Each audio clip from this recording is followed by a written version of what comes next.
Captain Hyunwoo Park stood on the bridge of his ship, watching the massive space station grow larger on the screen. The Terra's Hope was humanity's last diplomatic vessel, and today might be the last time humans would speak for themselves in front of the Galactic Council. 50 years had passed since humans first met alien life. It started as a dream come true. The Council welcomed Earth into their family of 12 species that had kept peace across the galaxy for thousands of years. But now everything had changed. "Captain, we're getting a signal from the station," said his communications officer. "They want us to dock at Bay 7. Hyunwoo nodded. Bay 7 was far from the main areas where important visitors usually went. It was a clear message that humans were no longer welcome guests. Dr. Soo-Jin Lee walked onto the bridge. She was Earth's chief scientist for alien life and the daughter of humanity's first ambassador. Her father had been so hopeful when he first shook hands with alien leaders. Now Soo-Jin carried the weight of her entire species on her shoulders. "Are you ready for this?" Hyunwoo asked her. Soo-Jin looked tired. Dark circles shadowed her eyes from weeks of preparing humanity's defense. "I have all our data ready. Every colony we built, every action we took, every life we saved. If they won't listen to facts, then we'll know where we really stand." The Terra's Hope docked with a soft thud. Through the windows, they could see the Council station stretching out like a small city in space.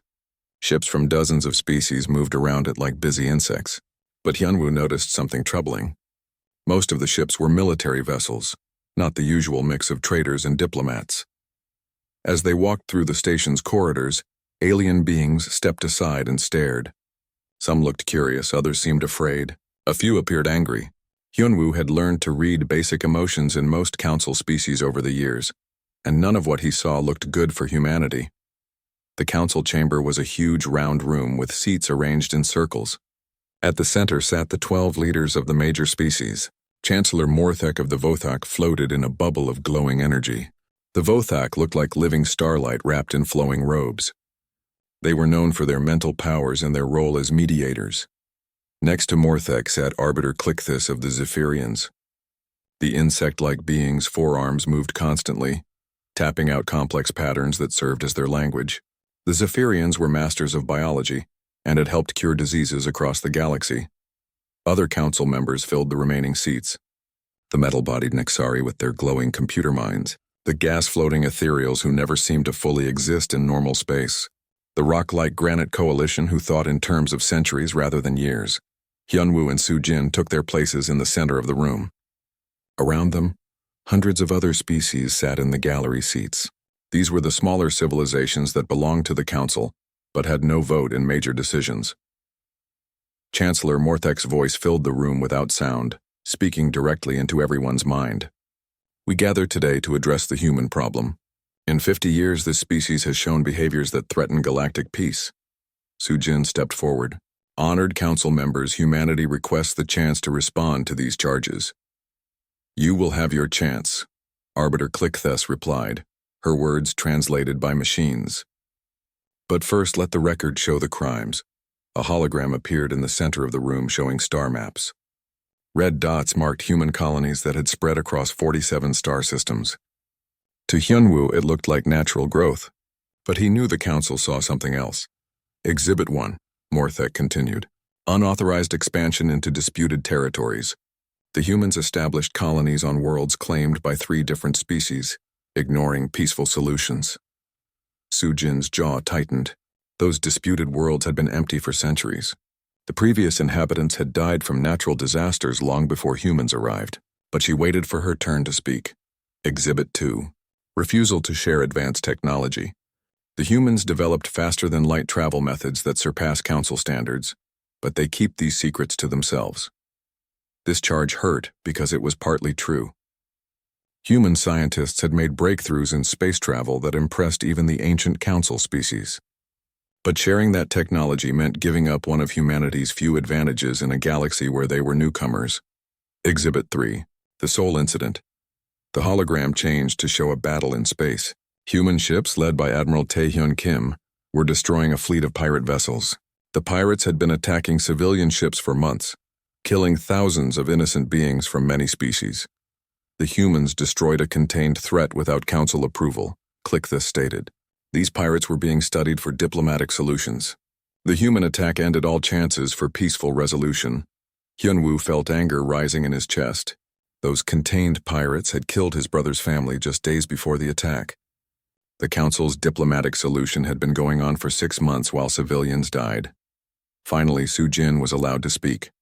She walked to the center of the room, her small human figure dwarfed by the massive alien architecture around her. Honored Council, humanity stands accused of crimes we do not recognize. Our expansion has been careful and legal. We surveyed every world we settled. We checked historical records. We found no living claims to these planets. She activated her own hologram showing detailed surveys of human colonies. Each world we chose was either empty or had been abandoned for generations. We brought life back to dead worlds. We turned rocks into gardens where our children could grow. The council members exchanged glances. Some seemed interested in her data, but others had already made up their minds. As for our technology, Soo-jin continued, we developed it to protect ourselves and others. Every human ship is registered with council records. We've shared medical advances, agricultural techniques, and manufacturing processes freely. We kept only our defense systems private, which is the right of any species. She paused, looking directly at the council leaders. And the Seoul incident? Admiral Kim acted to save lives when the council would not. Those pirates had killed over 3,000 civilians. How many more should have died while you studied them? Chancellor Morthek's energy field flickered, showing displeasure. The human speaks with passion but misses the larger truth. In 50 years, your species has advanced faster than any in recorded history. You've built more ships, settled more worlds, and developed more weapons than civilizations twice your age. This rapid growth disturbs the balance, added a council member from the Granite Coalition, their voice like grinding stone. Stability requires patience. Humans show no patience. Soo-jin realized with growing horror what was really happening. This wasn't a trial about specific crimes. The council was afraid of how fast humanity was growing and learning. They wanted to stop human progress before it challenged their control. We vote, Morthek announced. The 12 council species would decide humanity's fate. One by one, species announced their positions. The Vothak voted for restrictions. The Zephyrians agreed. The Nexari calculated that humans were a statistical threat to galactic order. The Ethereals saw humanity's rapid change as dangerous to cosmic balance. Only 3 species voted against restrictions. The Kelthani, a young species themselves, understood human ambition. The Resonant appreciated human creativity. The Wanderers respected human exploration. 9 votes to 3. The decision was final. The Council hereby enacts the Terran Prohibition, Morthek declared. Humanity is restricted to their current 47 systems. No new colonies. No military expansion beyond current levels. All human space will be monitored by Council peacekeepers. Soo-jin stood in shock. Around the gallery, representatives from smaller species looked uncomfortable. They understood that if this could happen to humanity, it could happen to them too. This is not justice, Soo-jin said quietly. This is fear. This is peace, Morthek replied. Captain Park, return your ship to Earth. Inform your government that compliance begins immediately. As they walked back to their ship, Hyunwoo noticed that Council peacekeepers were already moving into position around the station. The blockade was starting before they even left. Back on the Terra's Hope, Soo-jin activated a secret communication device. She sent a coded message to contacts across human space. The message contained star charts, Council weaknesses, and one simple instruction. Prepare for the long night. Captain Hyunwoo set course for Earth, but both he and Soo-jin knew this wasn't the end. Humanity had been caged, but humans had never been good at staying in cages. The Council thought they had solved their human problem. They had no idea they had just created a much bigger one. 25 years had passed since the Council locked humanity in their cage. On the surface, humans appeared to have accepted their fate. Trade ships moved on approved routes. Colony populations stayed within allowed limits. Military fleets remained at the size dictated by the Prohibition. But beneath this peaceful appearance, something else was growing. Commander Ji-ho Choi floated in the pilot seat of his ship, the Shadow Walker, as it drifted through an asteroid field in the Vesta system. Around him, dozens of other vessels hung in the darkness, all running on minimal power to avoid detection. These ships didn't exist in any official records. They were ghosts, built in secret factories hidden inside hollow asteroids. Ghost Leader, this is Ghost 7, came a whisper over the comm. Council patrol is moving away from Sector 4. We're clear to proceed. Jiho smiled grimly. The Council thought their surveillance network caught everything. They had sensors on every major shipping lane, monitors around every human world, and agents watching for signs of military buildup. What they didn't have was imagination. Humans had learned to think like smugglers, pirates, and rebels. They built ships in pieces across dozens of systems, then assembled them in empty space. They used quantum communication systems that the Council's technology couldn't detect. Most importantly, they had learned to hide in plain sight. All units begin approach to rendezvous point, Jiho ordered. Remember, we're just another mining operation as far as anyone watching is concerned. The ghost ship spread out and moved toward their target, a seemingly normal asteroid that contained one of humanity's greatest secrets. Inside the rock was a full shipyard, powered by a captured star that had been transported piece by piece over 15 years. As Jiho's ship docked, he was met by his sister, Aira Choi. Where Jiho had become a warrior in the shadows, Aira had become something more dangerous, an organizer. She coordinated the vast network of rebels, smugglers, and secret sympathizers that kept the resistance alive. How many ships this time? She asked as they walked through corridors carved from solid rock. 12 new vessels, all equipped with the latest modifications, Jiho replied. Dr. Han's communication systems are working perfectly. We can talk instantly across the entire galaxy without the Council knowing. Dr. Young-Soo Han had been a simple physics professor before the Prohibition. Now he was one of humanity's most valuable assets. He had figured out how to use quantum entanglement for communication, creating a network that operated faster than light and couldn't be intercepted. They entered the main command center, a vast chamber filled with screens showing intelligence from across human space. Aira had built this network from nothing, recruiting everyone from freight pilots to Council maintenance workers. Information flowed through her hands like water, and she shaped it into weapons against humanity's oppressors. We've got a problem, Aira said, pointing to one of the screens. Captain Jang's humanitarian mission ran into something unexpected. The screen showed a message from Captain Minho Jang, who supposedly delivered medical supplies to frontier colonies. In reality, his missions mapped new routes through space and established hidden supply caches for future operations. But his latest mission had discovered something that changed everything. Show me the footage, Jiho said. The screen filled with images that made both siblings go quiet. Burned worlds, destroyed cities, bodies floating in space. But these weren't human victims. The dead belonged to species they had never seen before. Aliens with crystalline skin and multiple arms. The hegemony, Aira whispered. Captain Jang found survivors. They told him about silicon-based life forms that have been wiping out organic species on the galaxy's edge. Entire civilizations are being enslaved or destroyed. Jiho studied the images. Where is the Council? Why aren't they stopping this? That's the worst part, Aira replied. The survivors say the Council knows. They've known for decades. But the hegemony is too far away to threaten Council space, so they don't care. The revelation hit both of them like a physical blow. The Council that claimed to protect galactic peace was allowing genocide to happen because it was convenient. They maintained their perfect order in the center of the galaxy, while monsters devoured the edges. There's more, Aira continued. Dr. Song, one of the survivors, used to work for the Council. She says she has information about their real nature, information that could change everything. Dr. Yoon Young Song had escaped from a hegemony slave camp with Captain Jang's help. She was a xenobiologist who had worked on Council projects for 30 years before her world was attacked. What she knew about the Council's true operations was worth more than any weapons humanity could build. Meanwhile, on the outer edge of Council space, Agent Binary 6 of the Nexari Collective was reviewing surveillance reports. The Nexari were cybernetic beings who processed information faster than organic minds could follow. Binary 6 was responsible for monitoring human space for signs of rebellion. The reports looked normal.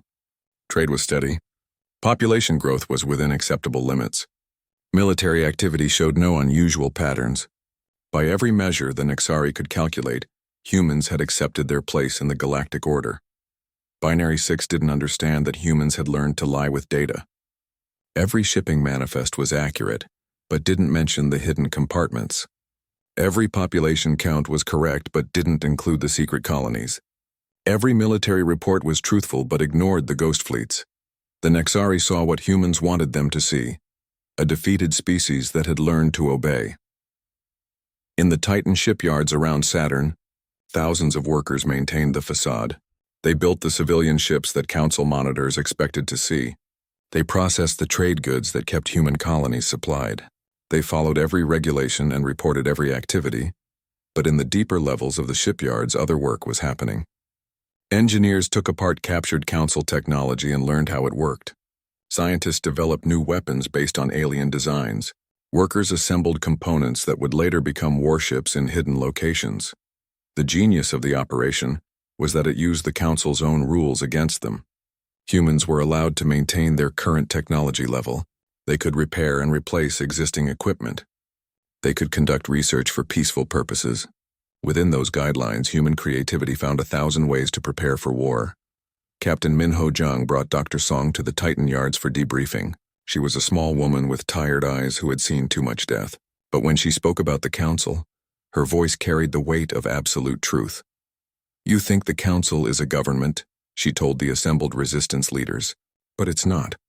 It's a control system. Every species that joins gives up something in exchange for protection and technology. The Vothak provide mental manipulation. The Zephyrians offer biological weapons. The Nexari contribute computing power. And humanity?" Era asked. "You were supposed to provide military force," Dr. Song replied. "The Council planned to use human soldiers as their enforcement arm.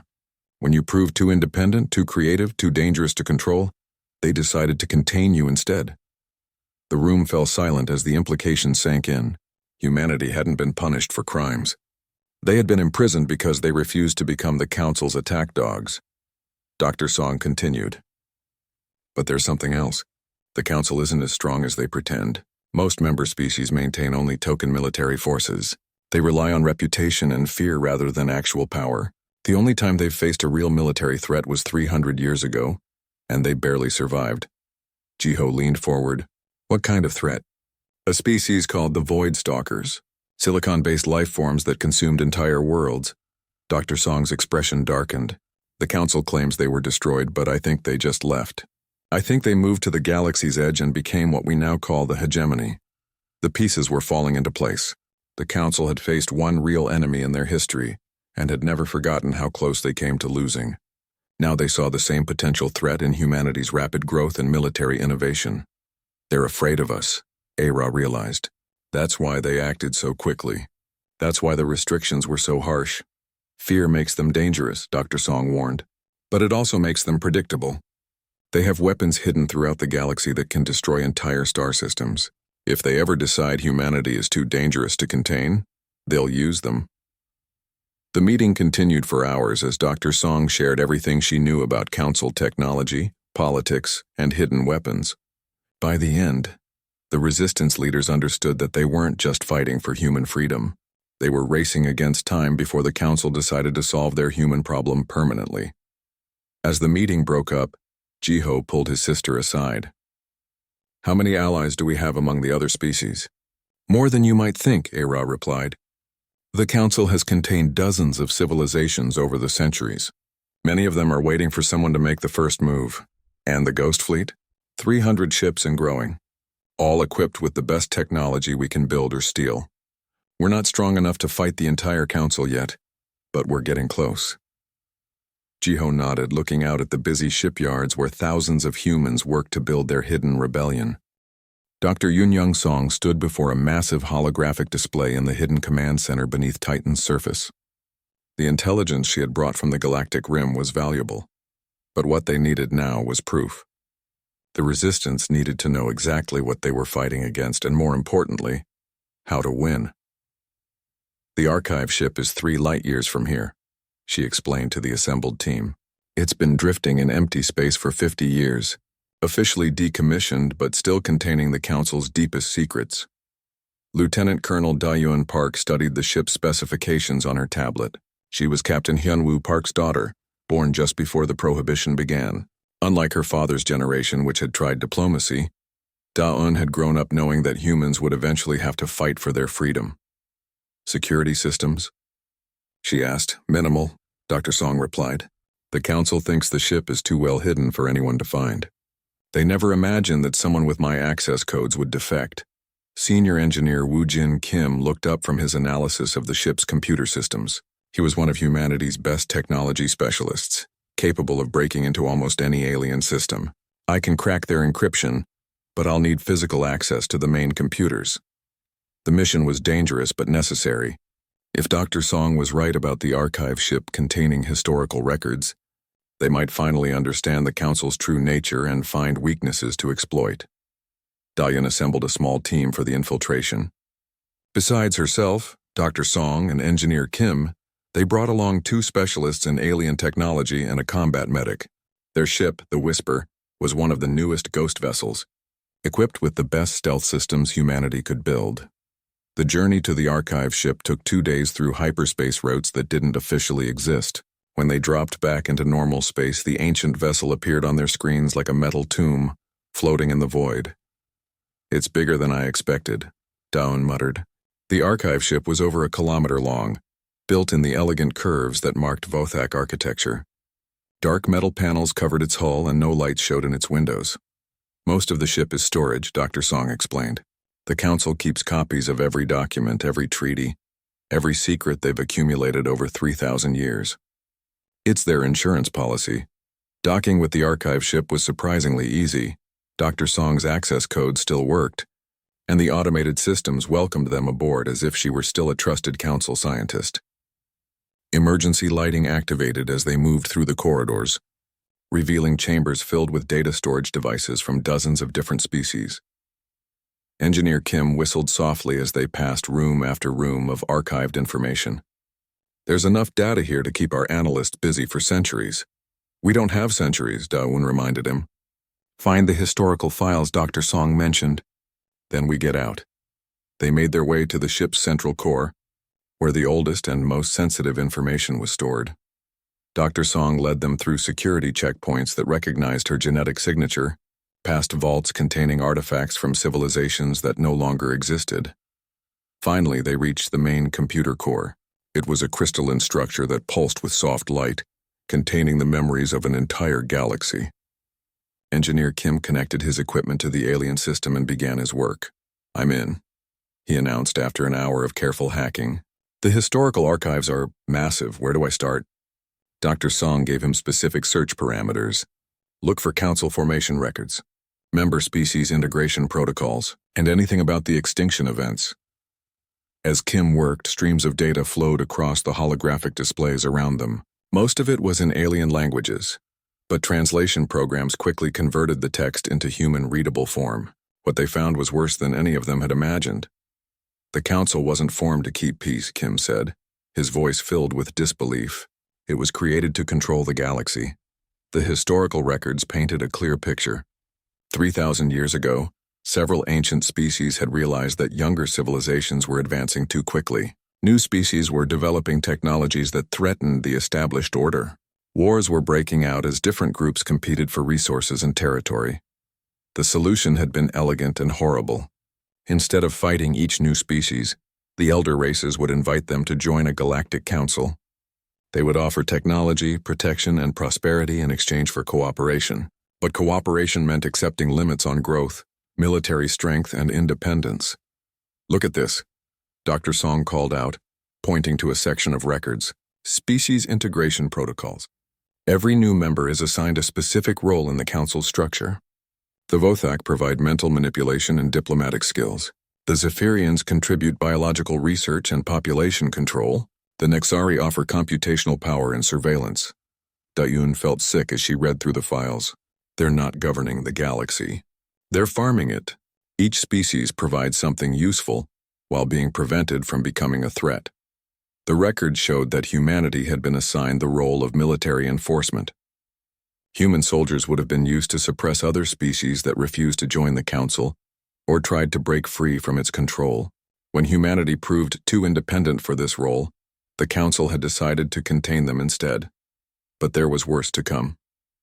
Engineer Kim discovered files marked with the highest security classifications, documents that required multiple Council member authorizations to access.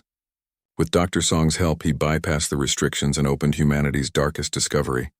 The extinction events, Kim whispered. 17 species completely destroyed over the past 3,000 years.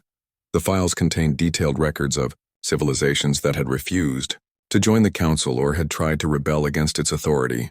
Each had been systematically destroyed using weapons that could sterilize entire star systems. The Council had covered up these genocides by claiming the species had destroyed themselves through war or natural disasters. The Void Stalkers, Dr. Song said, finding their file. They weren't an external threat. They were a Council member species that refused to accept their assigned role. When they tried to break free, the Council destroyed their homeworlds and drove the survivors to the galaxy's edge. Daun understood now why the Council feared humanity so much. Humans had the same independent spirit that had driven the Void Stalkers to rebellion. The only difference was that humanity had been more careful about hiding their true capabilities. We need to copy everything, she decided. This information could unite every suppressed species in the galaxy. As Engineer Kim worked to download the archives, alarms suddenly began blaring throughout the ship. Emergency lights flashed red, and automated voices announced in multiple alien languages that unauthorized access had been detected. They know we're here, Dr. Song said urgently. The archive ship must have a delayed security protocol. Our presence has been reported to the Council. Daun activated her communicator. Whisper, this is landing team. Prepare for immediate departure. Negative, Colonel, came the reply. Council patrol ships are approaching our position. 3 vessels, heavily armed. Through the archive ship's windows, they could see lights moving in the distance. The Council had responded faster than anyone expected. They were trapped with the most dangerous information in galactic history. Keep downloading, Daeun ordered Kim. We need this data. I need at least 10 more minutes, he replied, sweat beading on his forehead as he worked. We don't have 10 minutes, Dr. Song warned. If they board this ship, they'll kill us all to protect these secrets. Daun made a command decision. She activated a device that Engineer Kim had built for exactly this situation. A quantum transmitter that could send compressed data instantaneously across any distance. The device would burn out after one use, but it could send the most critical files directly to the Resistance leadership. Send everything about the extinction events and the species integration protocols, she ordered. If we don't make it out, at least the truth will survive. Kim's fingers flew over his controls as he selected the most damaging files and compressed them into a data package. The quantum transmitter hummed to life, creating a brief connection to Resistance bases across human space. Transmission complete, Kim announced just as the archive ship shuddered under weapons fire. Council ships are demanding surrender, came the report from the Whisper. They're threatening to destroy both vessels if we don't comply. Daeun looked around the computer core, filled with 3,000 years of galactic history and horrible secrets. An idea formed in her mind, desperate but possibly effective. Dr. Song, how important is this archive ship to the Council? Irreplaceable, Song replied immediately. It contains the only copies of some of their oldest records. They'd do anything to protect it. Even negotiate with terrorists? Dr. Song's eyes widened as she understood. You want to hold their history hostage? I want to make sure we all get home alive, Daun corrected. She activated the ship's communication system and sent a message to the Council patrol ships. This is Lieutenant Colonel Park of the Terran Resistance. We have control of your archive ship and access to its self-destruct systems. Admiral Taehyun Kim stood in the command center of the Earth Defense Force, watching reports flow in from across human space. He was 73 years old now, his hair completely gray, but his eyes still burned with the same fire that had driven him to destroy the pirates at Seoul decades ago. Today, that fire would either free humanity or destroy it completely. Admiral, we have confirmation, reported Commander Su Young-yoon from her station. The Council has detected unusual activity in the Vega system. Their patrol fleets are moving to investigate. Taehyun nodded grimly. The discovery in the Vega system wasn't an accident. For months, the Resistance had been carefully allowing the Council to detect small signs of their activities. A hidden supply depot here. An unauthorized communication signal there. Nothing too obvious, but enough to make the Council suspicious. The plan was to force the Council's hand before they could prepare their ultimate weapons. If humanity revealed their true strength gradually, the Council might respond with measured force. But if they waited too long, the Council would activate their planet-killing weapons and end the human problem permanently. Status report on Operation Prometheus, Taehyun ordered. Captain Hyojin Kwan appeared on the main screen from her position near the Rigel sector. Behind her, dozens of Ghost Fleet vessels hung in space, their stealth systems making them invisible to Council sensors. These ships represented 25 years of secret construction and technological advancement. All units are in position, Admiral, Kwan reported. We have confirmation that the hegemony slave camps in this sector contain over 50,000 prisoners from 17 different species. Some of these beings have been captive for decades. Taehyun felt the weight of command settle on his shoulders. Operation Prometheus would save those prisoners, but it would also expose humanity's hidden capabilities to the entire galaxy. Once the Ghost Fleet revealed itself, there would be no going back to the shadows. Execute the operation, he ordered. Across the Rigel sector, human ships began dropping their stealth fields. Council patrol vessels suddenly found themselves surrounded by vessels that weren't supposed to exist, equipped with technology that surpassed anything in their databases. The Council ships tried to respond, but their weapons couldn't penetrate the improved shields that human engineers had developed. Their own shields collapsed under the focused fire of human plasma cannons that had been built using stolen Council technology and human innovation. This is Captain Kwan to all Council vessels. Hyojin transmitted on open channels. We are here for the prisoners in the hegemony camps. Withdraw immediately and you will not be harmed. The Council commander's response was exactly what the humans expected. You are in violation of the Terran prohibition. Stand down immediately or face the consequences. The prohibition is hereby rejected, Kwan replied calmly. Humanity withdraws from all Council agreements and claims the right to protect innocent beings that the Council has abandoned. The battle that followed was brief but decisive. Human ships moved with a speed and coordination that amazed the Council forces. Their weapons cut through enemy shields like paper, while their own defenses absorbed attacks that should have destroyed them. Within 2 hours, the Council patrol fleet was either destroyed or retreating. Human soldiers were landing on hegemony worlds, breaking open slave camps and freeing prisoners who had thought they would die in captivity. But the real victory was in the message that Operation Prometheus sent across the galaxy. For the first time in 25 years, someone had openly defied the Council and won. On the Council's central station, emergency meetings were already beginning. Chancellor Morthek's energy field flickered with barely controlled rage as reports came in from the Rigel sector. How is this possible? Demanded Arbiter. Click this. Our surveillance networks detected no military buildup. The humans should not have these capabilities. They have been deceiving us for decades, admitted Agent Binary 6 of the Nexari Collective. The cybernetic being's calculations showed the true scope of human deception. Every report we received was technically accurate but designed to hide their real activities. The Council faced a choice that they had not confronted in centuries. They could try to negotiate with the humans, or they could use their ultimate weapons to destroy the threat permanently. Activate the convergence protocol, Morthek decided. If the humans wish to reject our authority, they will face the consequences. Across the galaxy, ancient weapons began to wake from their long sleep. Hidden in empty systems, disguised as asteroids or small moons, the Council's planet killers had waited for 3,000 years.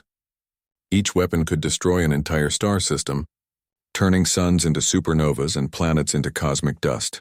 But the Council's greatest weapon was also their greatest weakness.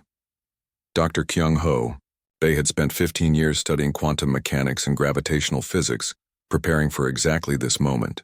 When the convergence weapons fired their reality-destroying beams toward Earth and the major human colonies, they found something unexpected waiting for them.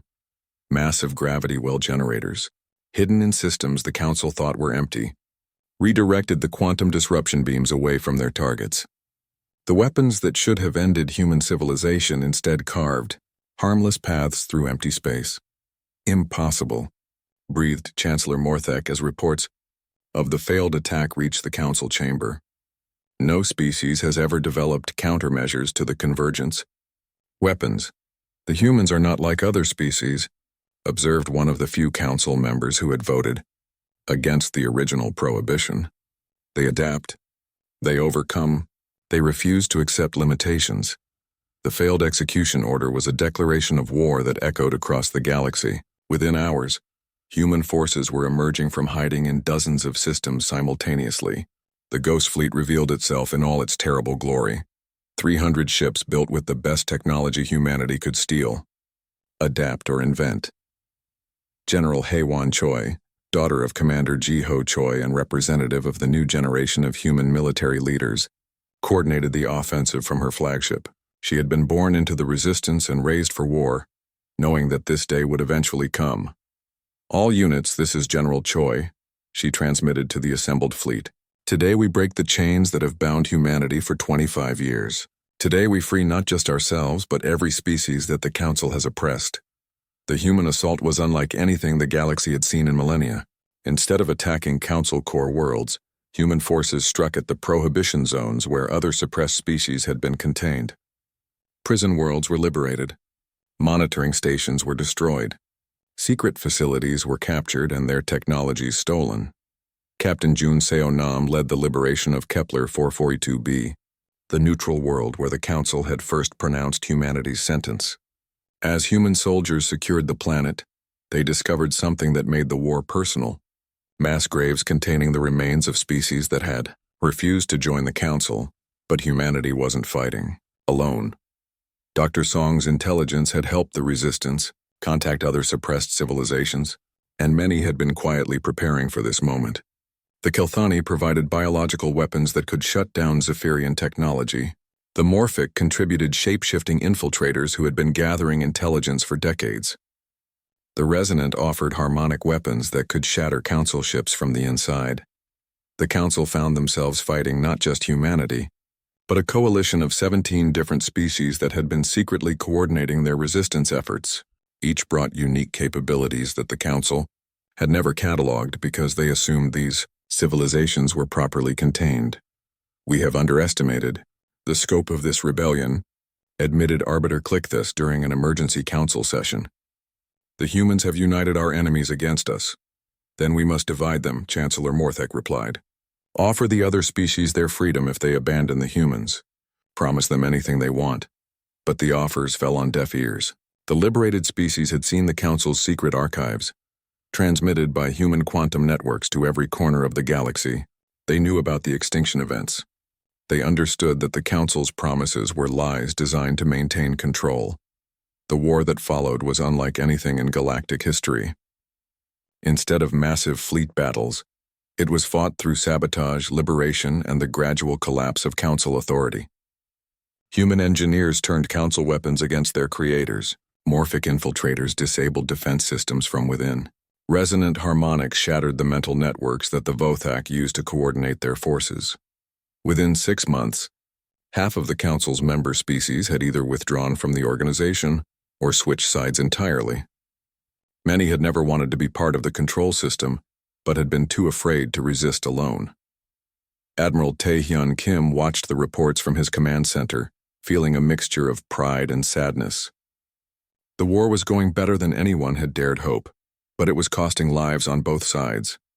Young humans and aliens were dying for the mistakes of previous generations. "Admiral," Commander Yoon reported, "we're receiving surrender offers from 3 more Council species. The Ethereals want to negotiate terms. The Granite Coalition is withdrawing from all military."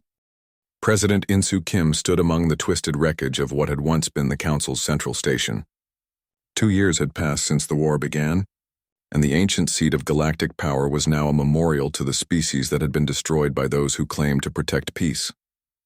Floating beside her in the environmental suit, Ambassador Eugene Park held a data tablet containing the charter for the Galactic Alliance. The document had been written by representatives from 43 different species, each contributing their ideas about how civilizations should interact with each other. "Are you ready for this?"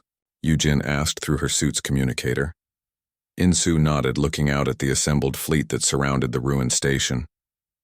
Ships from dozens of worlds floated in formation, their crews watching as humanity's first elected president prepared to sign the treaty that would reshape the galaxy. The war had ended 3 months ago, not with a great battle, but with the quiet surrender of the last Council holdouts. Chancellor Morthek and the remaining Vothak leadership had finally accepted that their 3,000-year reign was over. They had agreed to dissolve the Council in exchange for amnesty, and the right to rebuild their civilization under the new galactic order. Citizens of the galaxy, Insu began. Her words transmitted to every inhabited world through the quantum communication network that Dr. Young-Soo Han had perfected. Today we turn our backs on a system built on fear and control. Today we choose cooperation over domination, freedom over security, and truth over comfortable lies. The signing ceremony was simple but meaningful. Each species representative added their mark to the charter, using everything from traditional signatures to quantum encryption keys to genetic markers. The document became more than just a treaty. It was a promise that the galaxy's children would never again live under the shadow of authoritarian control. But the real work had been happening for months before the ceremony. Admiral Bo Young-song, Dr. Yoon Young-song's younger sister, commanded the Alliance peacekeeping force that was trying to bring order to the chaos left by the Council's collapse. In former Council space, some species were attempting to build their own empires to fill the power vacuum. Warlords who had served the old system tried to carve out personal kingdoms. Pirates and raiders took advantage of the confusion to attack defenseless colonies. Sector 7 is reporting another territorial dispute. Reported Captain Min Jae Lee from his position aboard the peacekeeping vessel New Dawn. The Crystalline Federation is claiming mining rights that the Vapor Collective says belong to them. Admiral Song studied the tactical display, where colored dots showed the positions of various fleets throughout the contested region. Unlike the old Council, which would have simply imposed a solution from above, the Alliance tried to mediate disputes and find solutions that worked for everyone involved. Send a diplomatic team to both groups, she ordered. Remind them that the Alliance mining protocols provide fair distribution of resources based on need and contribution. If they can't reach an agreement, we'll mediate. The Alliance faced constant challenges in its early years. The hegemony, deprived of Council protection, had crumbled under assault from the organic species they had enslaved, but scattered hegemony remnants still raided frontier worlds, and hunting them down required careful coordination between multiple fleets. Fleet Commander Seok Jin-oh specialized in anti-hegemony operations. His task force included ships from 6 different species, each contributing their unique capabilities to the hunt. Human vessels provided speed and firepower. Kelthani ships carried biological weapons that could disable silicon-based technology. Morphic scouts could infiltrate hegemony bases and gather intelligence. Target confirmed, reported his resonant communications officer, their harmonic voice translated into standard galactic language. Hegemony facility in the Outer Veil, holding approximately 3,000 organic prisoners. All ships prepare for assault, Seok Jin ordered. Remember, our priority is prisoner rescue. The hegemony monsters are secondary targets.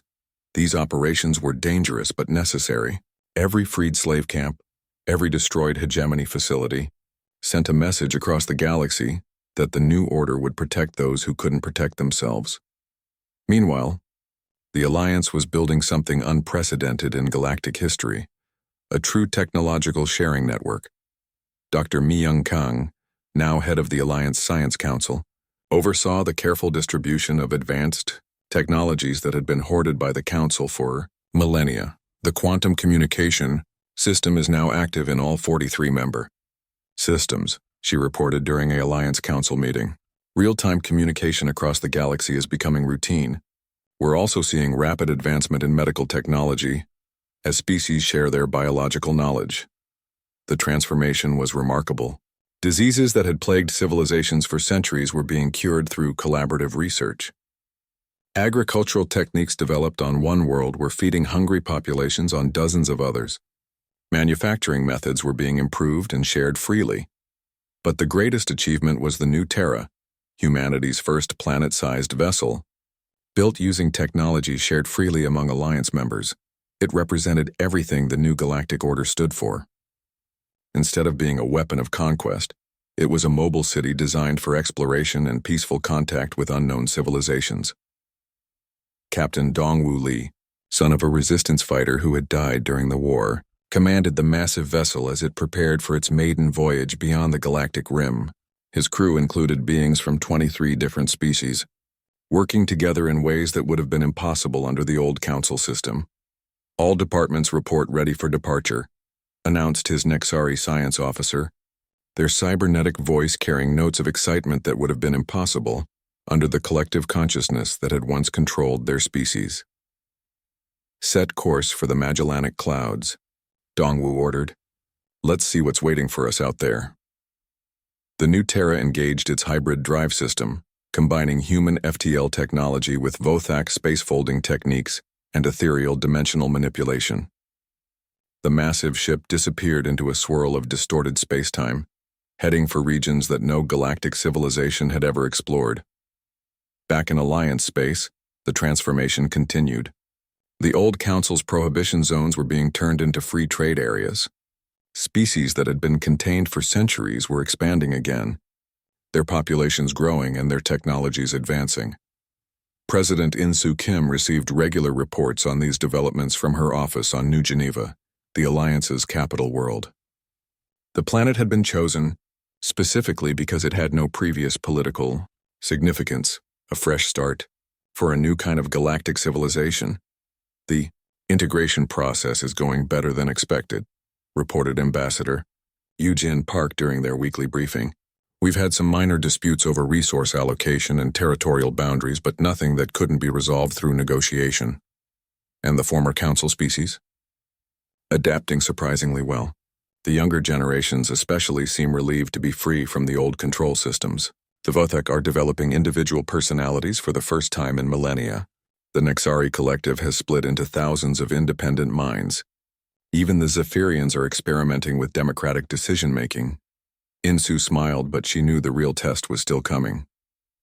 Reports from deep space monitoring stations suggested that other galaxies had their own versions of the Council. Ancient, controlling civilizations that maintained order through fear and domination. What about the long-range sensor data? She asked. Eugen's expression became more serious. The new Terra's first reports are interesting. There are definitely other galactic civilizations out there, and some of them have noticed our activities. We may have visitors soon. The prospect of contact with other galaxies was both exciting and terrifying. Humanity had proven they could overthrow one galactic empire. But could they defend their new alliance against threats from beyond their own galaxy? As if reading her thoughts, Eugen added, Admiral Song is already preparing contingency plans.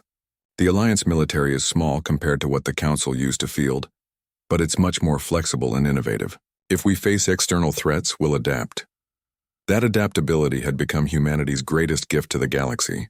Where the Council had relied on rigid control and ancient traditions, the Alliance embraced change and innovation. Problems were solved through cooperation rather than force. New ideas were welcomed rather than suppressed.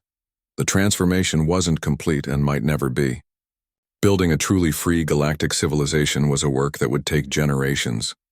But the foundation had been laid, and it was strong.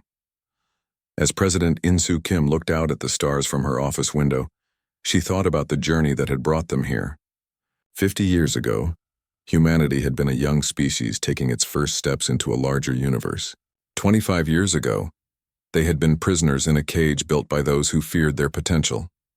Now they were the leaders of a galactic revolution, not because they had conquered anyone, but because they had inspired others to be free.